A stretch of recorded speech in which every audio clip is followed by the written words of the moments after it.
Assalamualaikum warahmatullahi wabarakatuh. Apa kabar Bapak Ibu semuanya?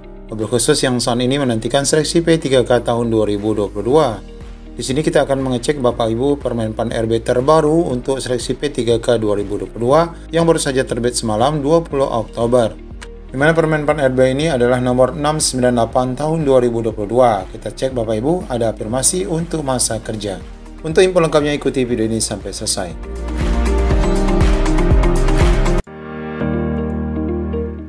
Namun sebelum kita lanjut pada informasinya, kami ingatkan bagi Bapak Ibu yang baru mampir di channel ini untuk meninggalkan jejak dengan menekan tombol subscribe dan nyalakan lonceng notifikasi.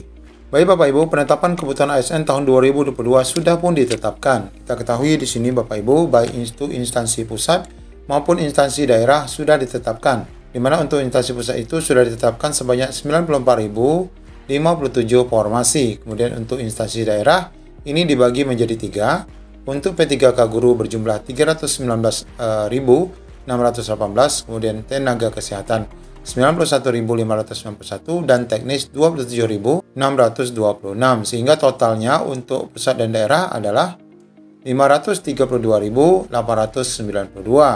Sedangkan tindak lanjut dari penetapan formasi ini, di mana PEN-RB sudah pun mengeluarkan peraturan PEN-RB nomor 20 tahun 2022, yakni yang ditujukan untuk jabatan fungsional guru tahun 2022. Dan videonya ini sudah kita bahas, kita juga sudah tahu rekan-rekan dibagi dalam prioritas 1, 2, 3, dan pelamar umum.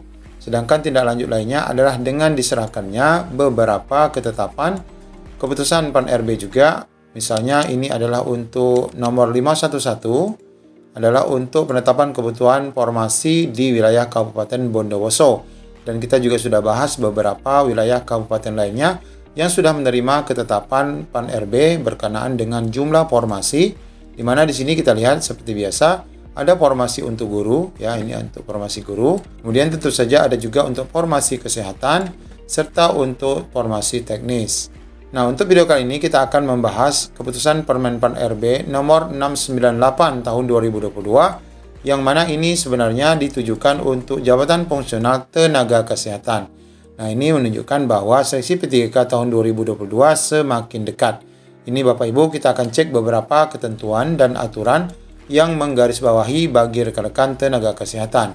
Nah, seperti layaknya guru Bapak Ibu, untuk poin tenaga kesehatan ini kita lihat di poin ke-1 bahwa pelamar dapat melamar sebagai P3K jabatan fungsional kesehatan ini juga dibagi Bapak Ibu dalam beberapa kategori. Pertama adalah sama seperti di guru, ada kategori XTHK2 yang ada dalam database BKN. Kemudian tenaga kesehatan non-aparatur sipil negara yang terdaftar pada Sistem Informasi Sumber Daya Manusia Kesehatan SISDMK Kementerian Kesehatan, ini untuk guru sama dengan terdaftar di Dapodik. Kemudian untuk ketentuan kedua adalah jenis jabatan fungsional tenaga kesehatan mensyaratkan. Nah, ini adalah surat tanda registrasi atau STR terlampir pada lampiran 1 yang merupakan bagian tidak terpisahkan. Di sini dipertegas dengan poin ketiga, di mana jenis jabatan fungsional tenaga kesehatan yang tidak mensyaratkan STR itu hanya ada 2, yakni administrator kesehatan dan entomolog kesehatan. Kemudian poin keempat Bapak Ibu, ini berkaitan dengan pelamar sebagaimana dimaksud pada poin ke-1, wajib memiliki pengalaman. Nah, dengan ketentuan sebagai berikut. Bahwa pengalaman dihitung dari masa kerja yang paling singkat 2 tahun, ini adalah untuk jenjang terampil dan pertama. Kemudian untuk 3 tahun itu untuk jenjang muda dan 5 tahun untuk jenjang madya sesuai dengan jabatan yang dilamar nanti. Demikian juga bagi pelamar, jenis jabatan fungsional sebagaimana diktum ketiga itu wajib memiliki pengalaman dihitung dari masa kerja paling singkat 3 tahun untuk jenjang terampil dan pertama dan 5 tahun untuk jenjang muda dan madya. Kemudian poin kelima diatur masa kerja pelamar sebagaimana diktum keempat harus dibuktikan dengan surat keterangan yang ditandatangani oleh. Nah, ini kalau rekan-rekan semua kerja di Puskesmas, maka harus ada tanda tangan kepala Puskesmas, kepala rumah sakit, pimpinan tinggi pratama, pejabat administrator, ataupun kepala divisi yang membidangi sumber daya manusia bagi pelamar yang bekerja di wilayah sesuai dengan lembaga di mana ia bertugas.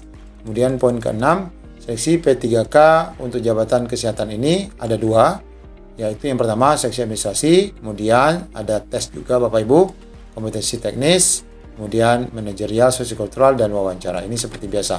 Artinya untuk tenaga kesehatan ini Bapak Ibu tidak seperti guru ya, yang saat ini tidak ada tes-tes lagi karena memang sudah pernah tes. Dan karena di kesehatan belum ada model seperti guru, maka semuanya harus tes. Kemudian poin ke-7, sebagaimana disebutkan, ini tes menggunakan CAT. Kemudian poin ke-8, ini berkaitan dengan jumlah soal, di mana untuk seluruh soal itu ada 145, teknisnya 90, manajerial 25, sosiokultural 20, dan wawancara ada 10 butir. Ini layaknya guru pada saat tahun 2021. Sedangkan di poin ke-9 adalah berkenaan dengan waktu penyelesaian soal. Ini nanti rekan-rekan bisa cek sendiri. Nanti kita akan tunjukkan, rekan-rekan bisa mendownload file ini di mana. Kemudian masalah selanjutnya adalah di bagian 12 ya. Bagian 12 pembobotan nilai untuk soal seleksi kompetensi itu seperti biasa, poinnya kalau benar 5, kalau salah 0 seperti yang sudah pernah dilakukan pada guru. Kemudian poin ke-13 ini berkaitan dengan nilai kumulatif paling tinggi. Ini tetap sama Bapak Ibu, akan ada nilai penambahan ya ataupun akumulasi dari semua nilai.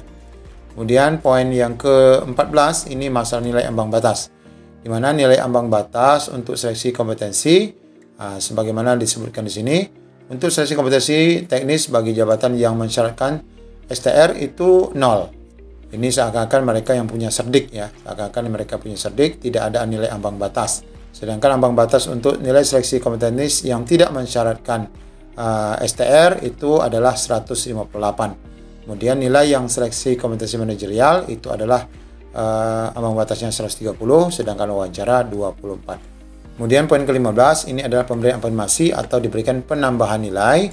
Nah, sebagaimana dimaksud di sini, pelamar penyandang disabilitas mendapatkan 10%, yang dikalikan dengan nilai paling tinggi dari teknis yaitu sebesar 45. Kemudian untuk rekan-rekan yang berada pada fasilitas pelayanan kesehatan dengan kriteria di daerah terpencil dan sangat terpencil, ini juga mendapatkan nilai cukup tinggi, afirmasinya 35%, dari nilai paling tinggi kompetensi teknis sebesar 158. Kemudian rekan-rekan pelamar yang sudah memiliki masa kerja 3 tahun, ini juga mendapatkan afirmasi 25%, dari nilai paling tinggi kompetensi adalah 113. Kemudian pelamar yang melamar di fasilitas kesehatan tempat bekerja. Jadi bagi rekan-rekan yang bekerja di puskesmas, apabila ada formasi di situ dan rekan-rekan melamar di situ, maka juga mendapatkan afirmasi 15% dari nilai paling tinggi untuk kompetensi teknis sebesar 68. Kemudian afirmasi juga diberikan kepada rekan-rekan yang sedang atau telah melaksanakan pengabdian berupa salah satu pelayanan kesehatan masyarakat, misalnya mendapatkan penugasan di daerah khusus dan sebagainya seperti yang tertera di sini, di mana rekan-rekan ini mendapat juga afirmasi 5% dari nilai kompetensi teknis tertinggi sebesar 23. Nah, kemudian poin ke-16 ini adalah afirmasi ganda ya. Jika rekan-rekan mendapatkan afirmasi double dari afirmasi yang diberikan di atas, misalnya kerjanya di daerah terpencil juga kebetulan umurnya di atas 3 tahun, maka ini akan digabung ya, akan ditambahkan dengan tetap melihat tidak boleh lebih dari 100% afirmasinya. Nah, ini beberapa ketentuan yang diatur untuk tenaga kesehatan dalam Permen 4 RB. Nah, ini adalah jenis jabatan fungsional yang mensyaratkan STR. Contohnya seperti dokter pendidikan klinis, dokter ahli. Nah, nanti silakan cek di sini. Kemudian di bawah lagi adalah bagian jabatan ya. Kemudian di bagian terakhir adalah lampiran kedua berkenaan dengan golongan gaji pegawai P3K untuk jenjang kesehatan. Nah, ini seperti biasa ada golongan 9, 10, 11, 12 sesuai dengan jenjang pendidikan P3K dimaksud. Demikian Bapak Ibu informasi yang dapat kami sampaikan dari Permen 4 RB terbaru untuk tenaga kesehatan. Ya, di mana Permen 4 RB ini nanti Bapak Ibu bisa download di laman JDIH Kementerian PAN dan RB. Demikian informasi yang dapat kami sampaikan. Assalamualaikum warahmatullahi wabarakatuh.